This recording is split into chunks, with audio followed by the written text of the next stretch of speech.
Story 1. Glenariff Forest Park, the queen of the haunted glens.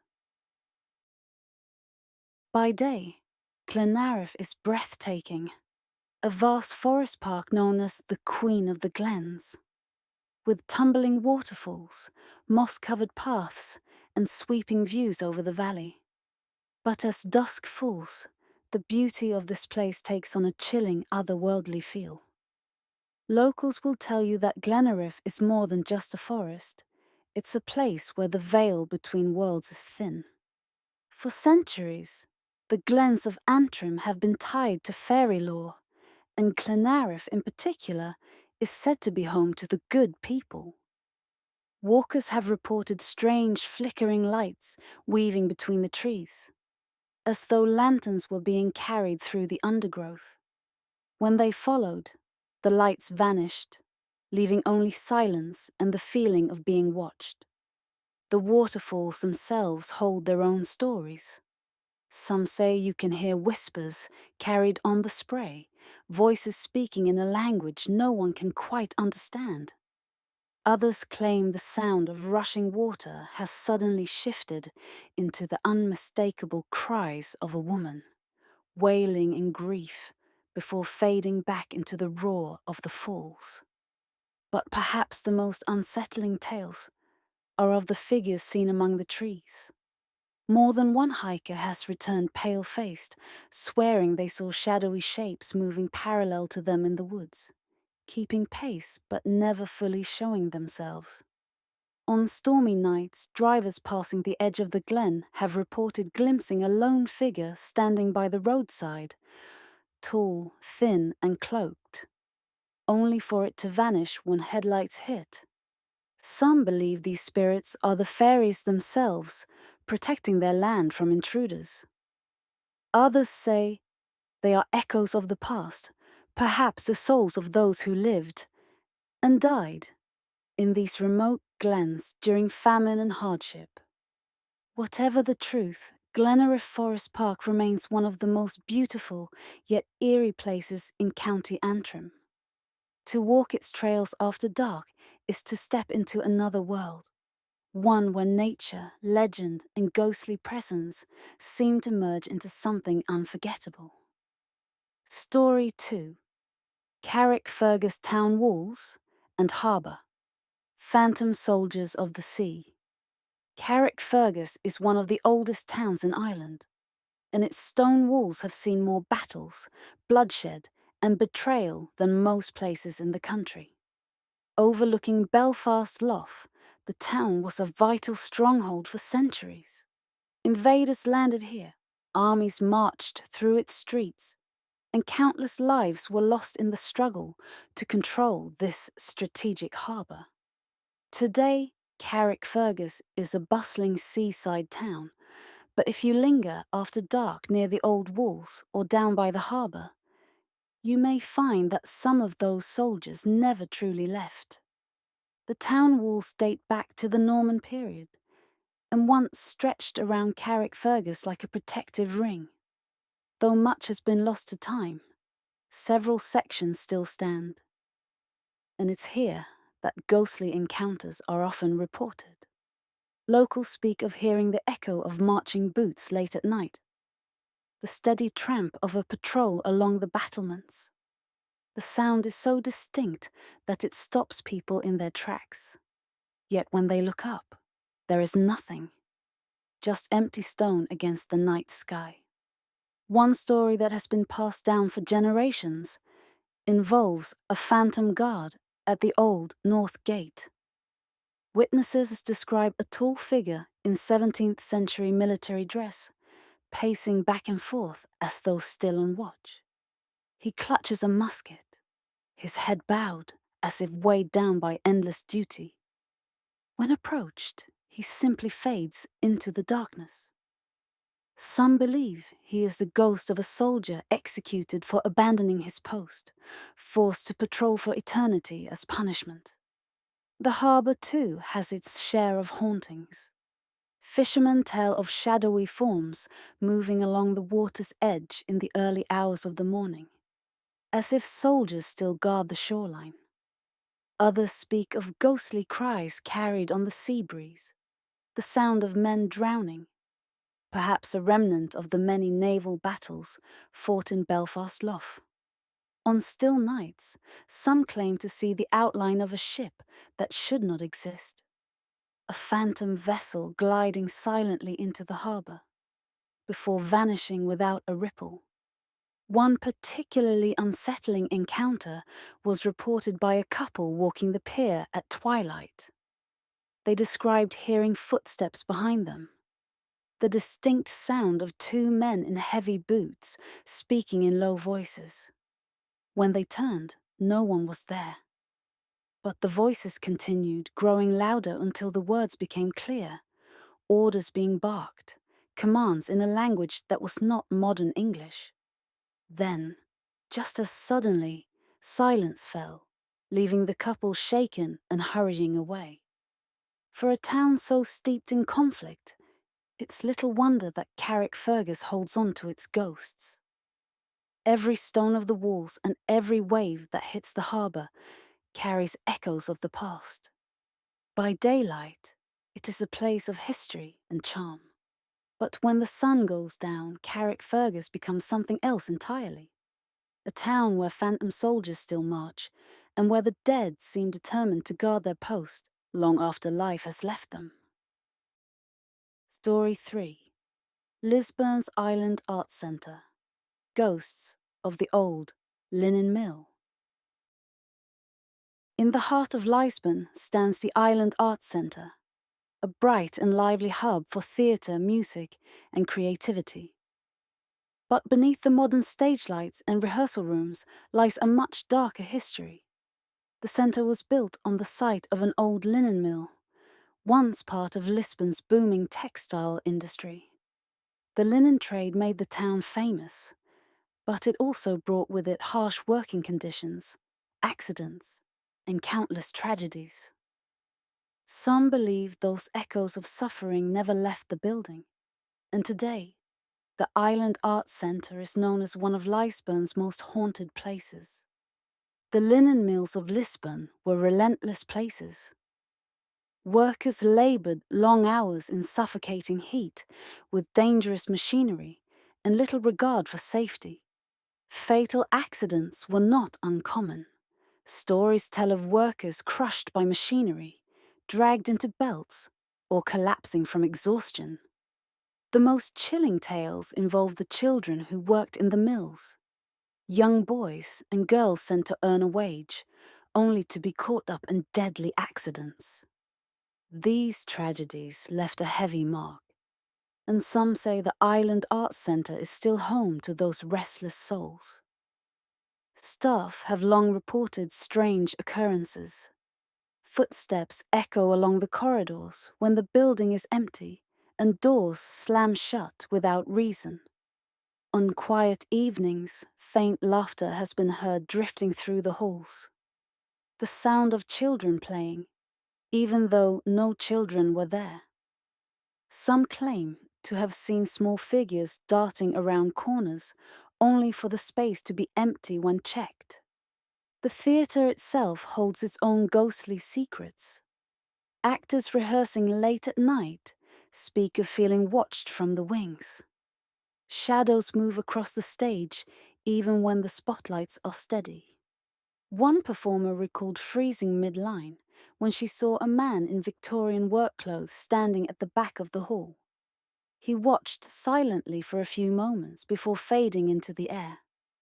Perhaps the most unsettling stories come from the old mill's foundations, where parts of the original structure still remain. Down here, in the quieter recesses of the centre, staff describe sudden drops in temperature and the feeling of being followed. One caretaker swore he heard the sound of looms and machines clattering away, though the mill had been gone for decades.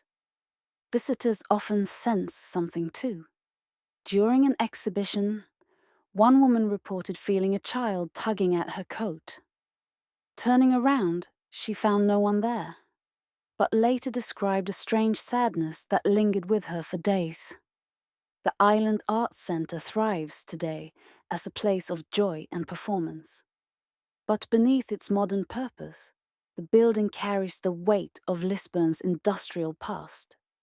The spirits of those who toiled, suffered, and died in the old linen mill seem unwilling to leave. For those who know its history, every creak of a floorboard, every unexplained sound, is a reminder that the island is not only a centre for the arts, but also a stage for ghosts. Story 4. Cushendun Caves. Whispers of the Drowned. The Cushendun Caves are a place of stark beauty.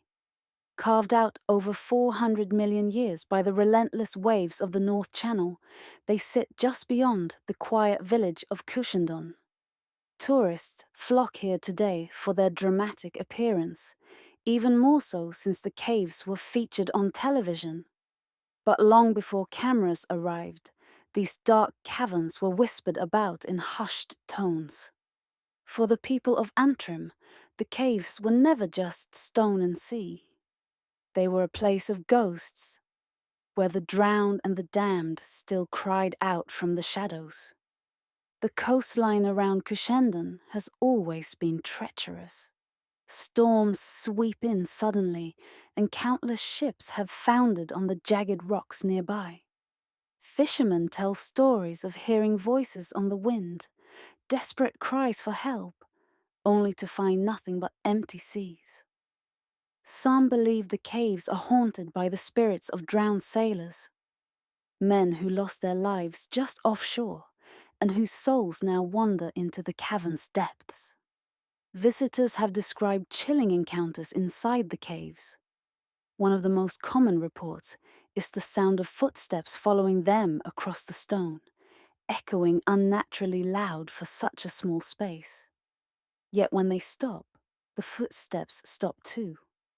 Others speak of whispers, soft, unintelligible words that seem to come from the very walls, carried on the spray and the salt air. Some have even claimed that the whispers grow into anguished wails, as though dozens of voices were crying out at once before falling silent again. A local legend tells of a fisherman who sought shelter in the caves during a storm. As lightning lit the sea, he swore he saw pale figures standing at the mouth of the cavern, their clothes dripping as though freshly pulled from the water. He fell to his knees, convinced he was seeing the drowned crew of a ship lost the night before. When the lightning flashed again, the figures were gone. The fisherman never went back. Even more unnerving are the tales of a banshee said to haunt the caves. Unlike the traditional wailing spirit of the glens, this banshee is said to appear as a shadowy woman at the back of the cavern, her cries echoing off the walls until they carry far out across the sea. Sailors who hear her scream know to expect tragedy, whether a storm, a wreck, or death awaiting someone they love on land. Modern visitors, too, have had experiences they cannot explain. Tourists taking photographs inside the caves often find strange shapes in their images, faces in the rock, or blurred figures that weren't visible at the time. Others leave with an unshakable feeling of dread, describing the caves as oppressive, as though they are intruding on a place not meant for the living. By day, Cushendun caves are filled with curious explorers and cameras snapping the rugged beauty of Antrim's coast. But at night, when the tide rises and the waves crash against the cliffs, the caves remind everyone why they are feared. For in the darkness, where the whispers of the drowned still echo, the line between sea and spirit all but disappears. Story 5. Glenarm Village. The White Lady of the Shore. The village of Glenarm sits quietly on the Antrim coast, a place of fishing boats, narrow streets, and the shadow of nearby Glenarm Castle. At first glance it looks like any picturesque harbour town, but beneath its charm lies a chilling legend.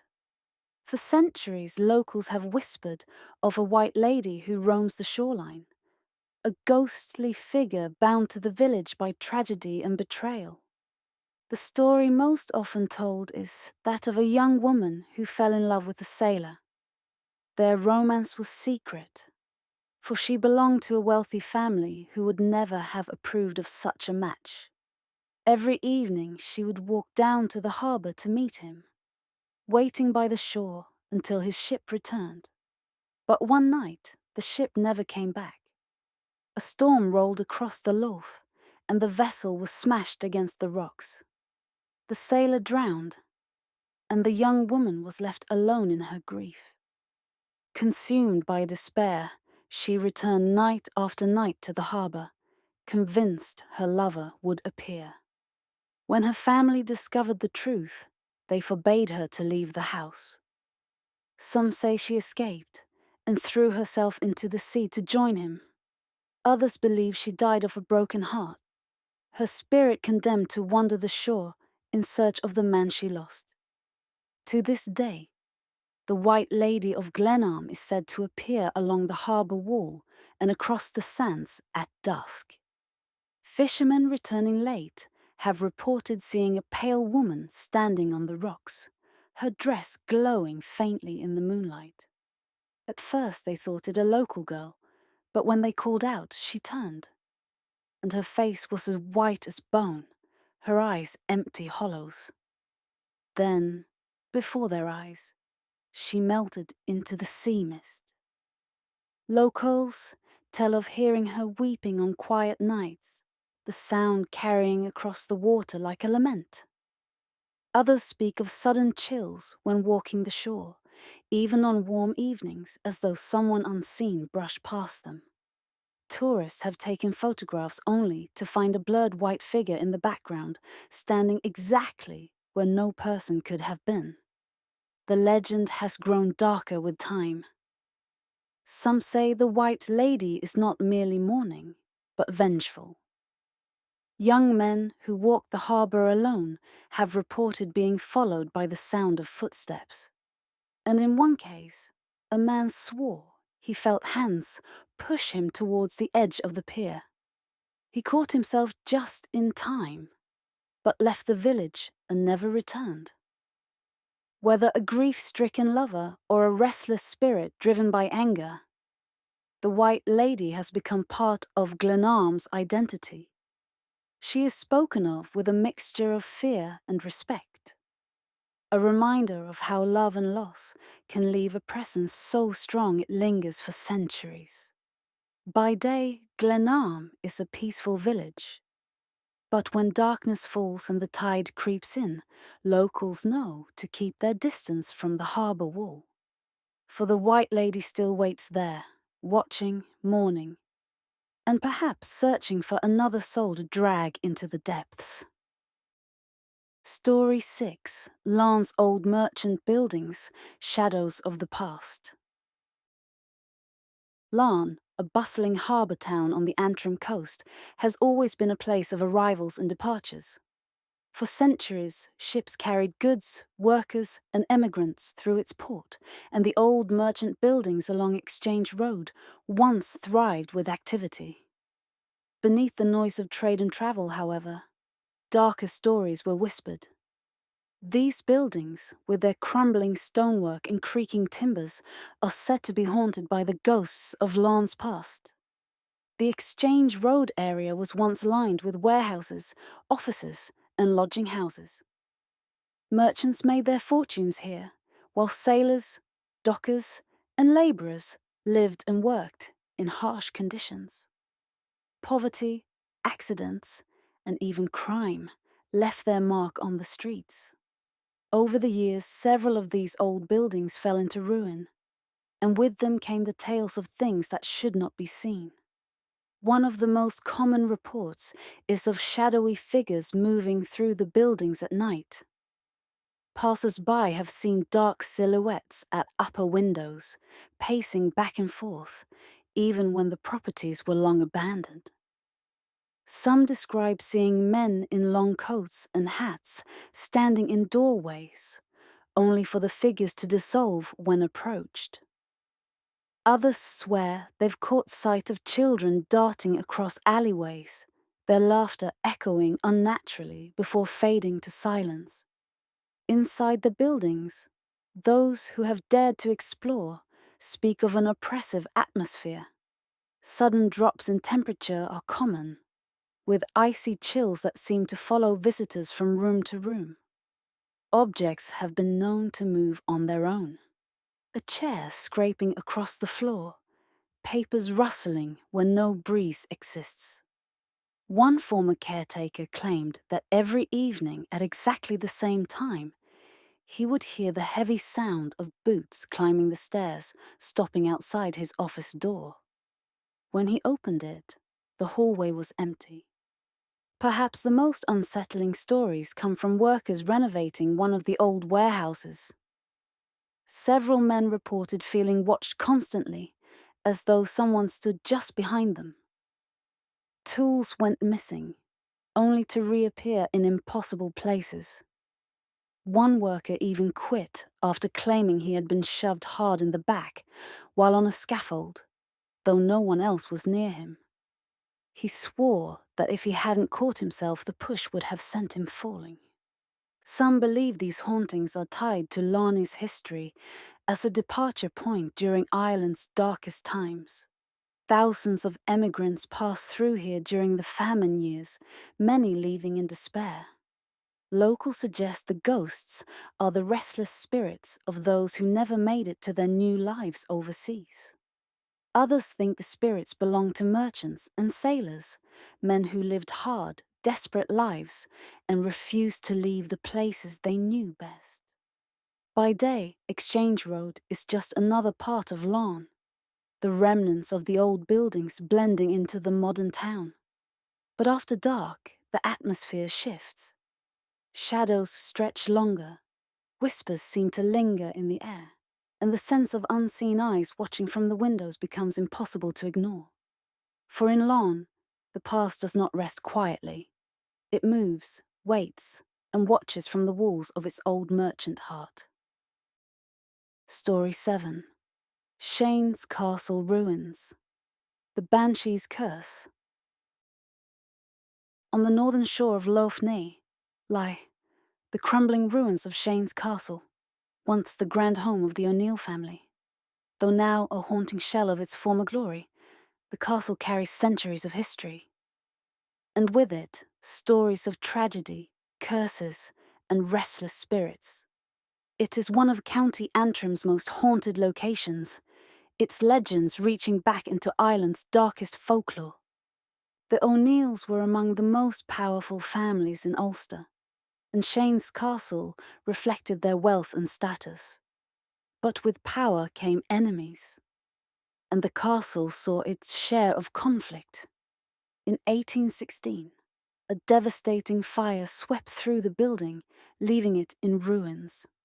While the flames destroyed the walls, many believe the fire was only the latest in a long line of tragedies linked to the family's ghostly guardian or tormentor, the banshee of Shane's Castle.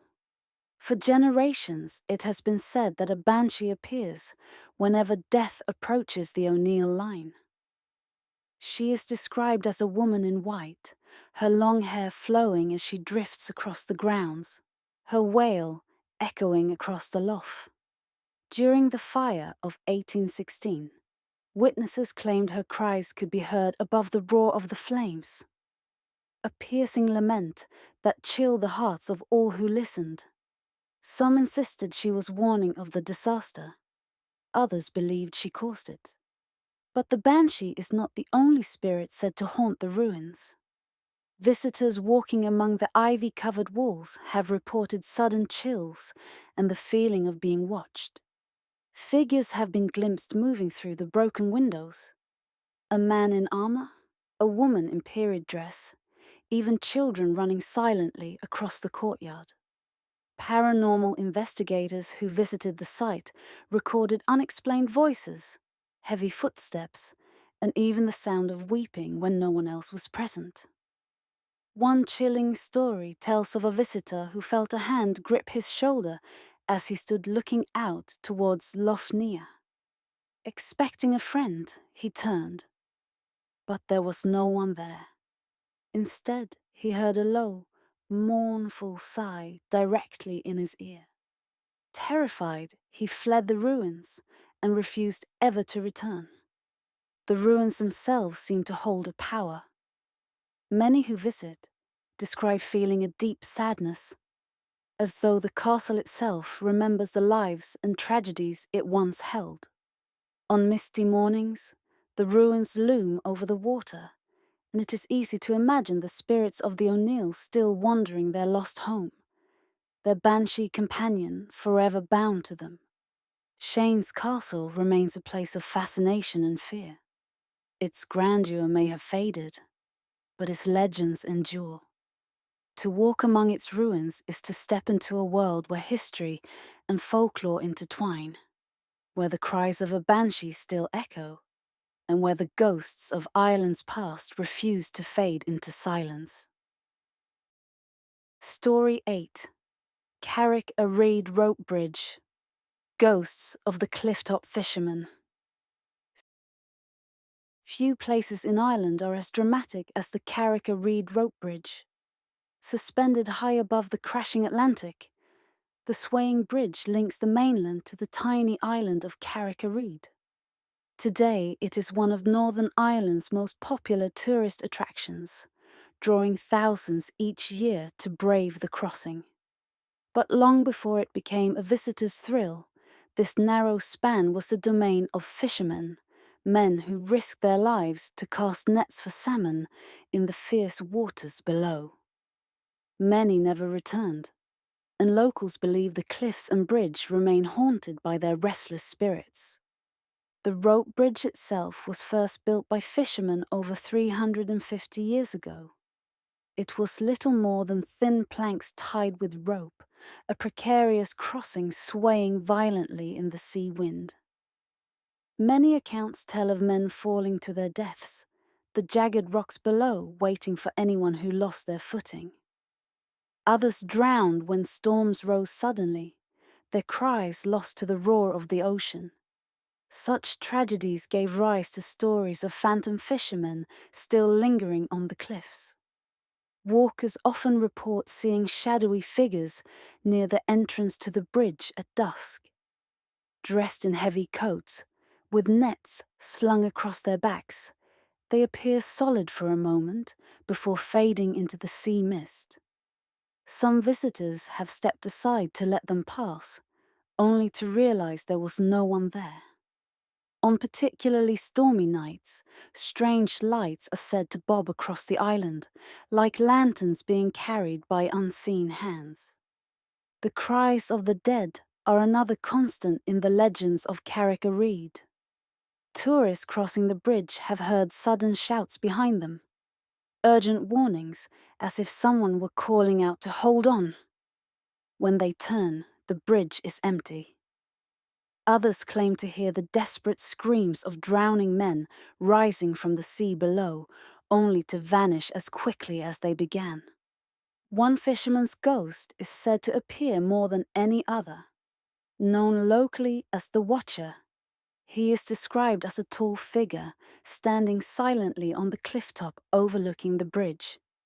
His face is never clearly seen, hidden beneath a hood or cap, but his presence is unmistakable. Those who glimpse him describe feeling an overwhelming sadness, as if he longs for something forever out of reach. Some believe he is the spirit of a man who fell into the sea while watching his crewmates and has been unable to leave ever since. Even modern visitors are not immune to strange experiences. Hikers have felt unseen hands brush their shoulders as they cross, or a sudden tug at their coat as though something were trying to pull them back. Others describe the sensation of the bridge swaying violently, even on still days, with no wind. Carrick-a-Rede is breathtaking by day, but as the sun sets and the waves crash far below, its atmosphere shifts. The laughter of tourists fades, and the old tragedies of the fishermen return. On the cliffs of Antrim, where the rope bridge still sways, the ghosts of Carrick-a-Rede remain, forever caught between land, sea, and sky. Story 9. Whitehead Railway Museum. The Phantom Conductor.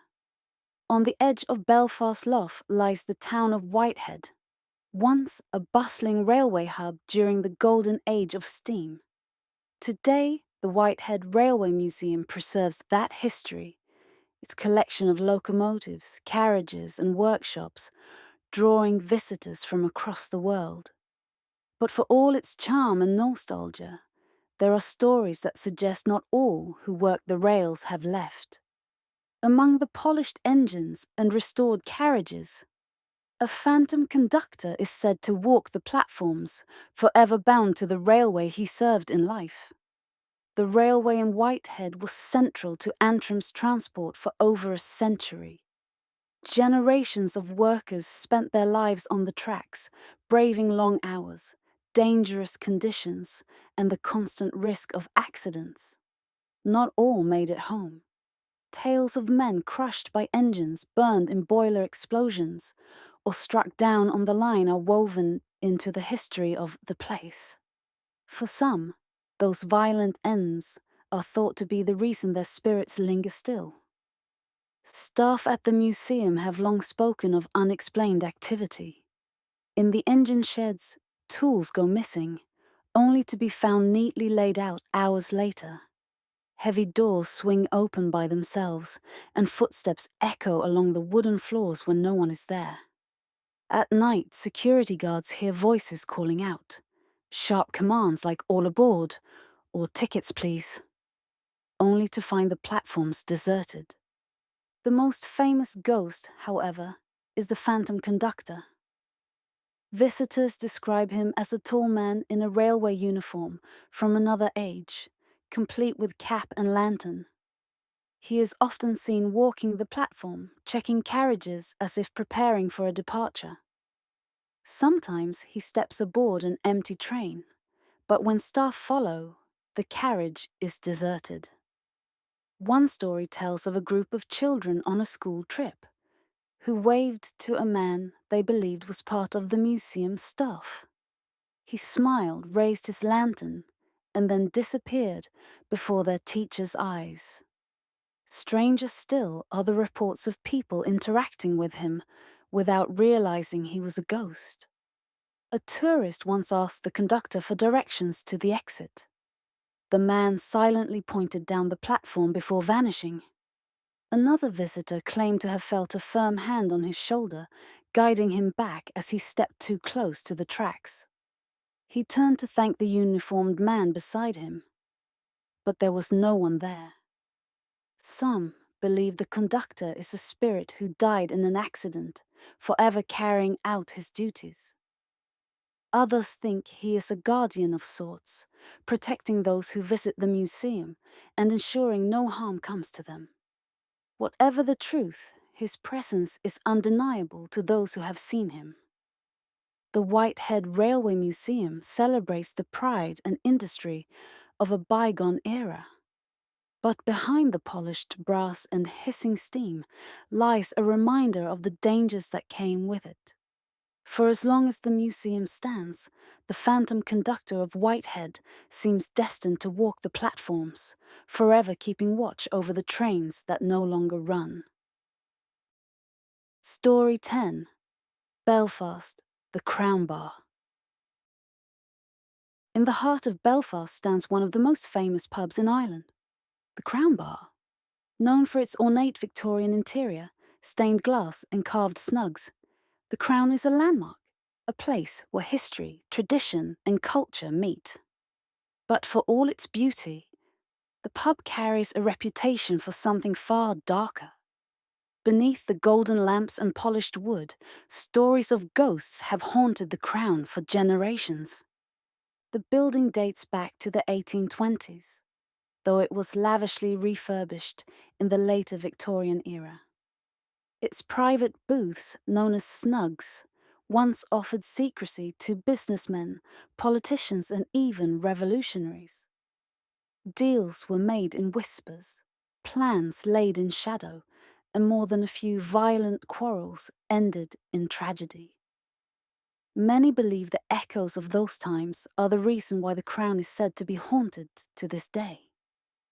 Staff have long reported strange occurrences. Late at night, when the doors are locked and the last customer has gone, footsteps echo across the tiled floor. Glasses rattle behind the bar, and doors to the snugs open and close on their own. More than one barman has sworn that unseen hands rearranged bottles on the shelves after closing, as though someone from another age still tends the bar. Customers, too, have felt the presence of something beyond the living. Those who sit in the snugs sometimes report whispers in their ear, faint but distinct, though no one else is nearby. Others describe sudden chills in corners where no draught could reach. On several occasions, visitors have looked up to find a stranger staring back at them in the polished mirrors, only for the figure to vanish when they turn. One of the most unsettling encounters happened during a refurbishment in the 1980s. A worker alone in the upper rooms heard the sound of voices and laughter drifting up from the bar below. Curious, he went downstairs only to find the entire building empty. As he stood in the silence, a shadow passed across the doorway in front of him. He left immediately, refusing to return after dark. Stories also speak of a woman in Victorian dress who peers in the snugs, her face pale, her eyes downcast. Some think she was the victim of a tragic affair gone wrong. Her spirit tied forever to the pub where she once waited for a lover who never came. Others believe she is connected to Belfast's darker days, when the Crown was a meeting point for men plotting violence. Whatever the truth, the Crown Liquor Saloon is more than just a beautiful relic of Belfast's past. It is a place where history clings to every wall, where shadows linger just a little too long, and where ghosts seem to watch from the corners of its ornate rooms. To step into the Crown is to step into a world where the past has not let go, and where every pint poured might be accompanied by the presence of someone who never left. County Antrim is a land of contrasts, breathtaking coastlines, bustling towns, and quiet glens filled with beauty. But behind the charm lies something older, darker, and impossible to ignore. From the ghostly figures patrolling Carrickfergus, to the White Lady of Glenarm, to the shadowy presence in Belfast's Crown Liquor Saloon. Antrim's haunted history is written into every stone, every wave, and every whisper of the wind. These stories remind us that the past never truly fades. The fishermen of Carrick-a-Rede, the soldiers on the town walls, the spirits of the linen mills, they linger on, a part of the county just as real as the living. Whether you believe in ghosts or not, spend a night by the caves at Cushendun, walk the ruins of Shane's castle, or cross the rope bridge when the sea mist rolls in, and you might feel it for yourself. That chill that says you are not alone. Antrim is a county rich with legend, but also alive with the presence of those who came before. And for those who walk its haunted paths after dark, the stories are still being written.